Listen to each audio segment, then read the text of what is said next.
Chief Meteorologist Chad Merrill with your full 7-day forecast. It was a beautiful evening. Goldie sent these pictures in Sun Hill after the rain ended. And there's the rain clouds right there in Sun Hill. You just saw the sunset. Thank you very much for those spectacular photos. And Daniel sent this next photo in from Fayette County after the rain ended. Beautiful landscape here and a beautiful sky here in southern parts of West Virginia.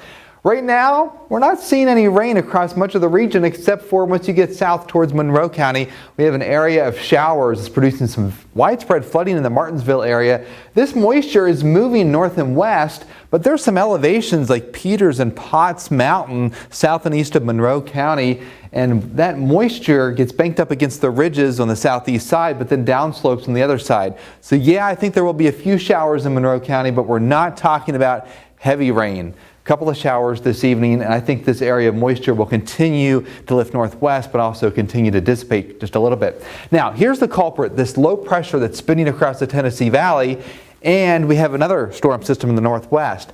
So this is helping to fuel some of the moisture coming in off the Atlantic. You can kind of see that fanning effect from the low pressure.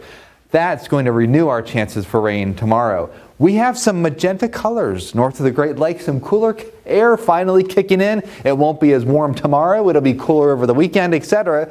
The heat down in Texas, and that's where it will stay. 62 in Marlington, 65 in Union, 65 in Pipestem, and 65 in Oak Hill. We are all in the mid-60s.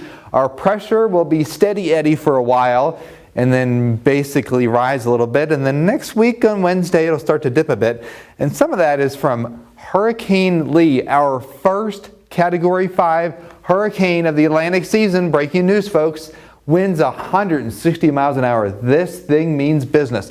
Moving to the north and west, it's going to stay a major hurricane. The good news is it's going to stay far enough away from our region that we are not going to see any rain. We are not going to see any high winds. I guarantee you this, though. Everywhere along the East Coast, the rip currents are going to be incredible next week, and parts of New England are going to get slammed by this storm.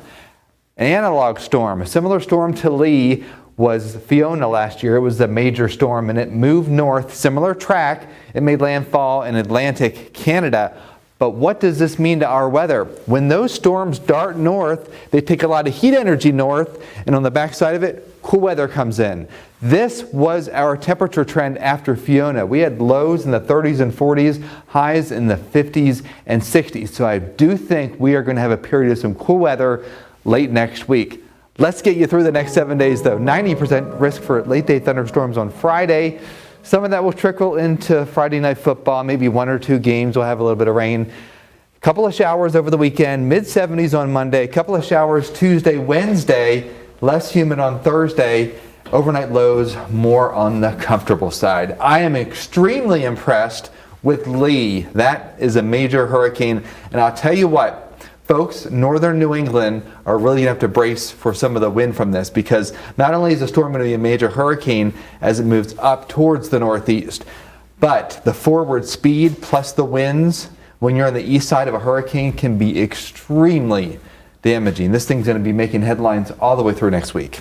Oh, well, I'm glad it's not us. No, exactly. I'm definitely glad totally it's not us. And I'm glad we're getting some cooler weather now, getting into the fall season. Yes, the implications of that storm will be some cooler weather even after that. So the start of fall should feel like fall here in southern West Virginia, September 20th. Yes, and we'll be able to see Chad's fall package after the break.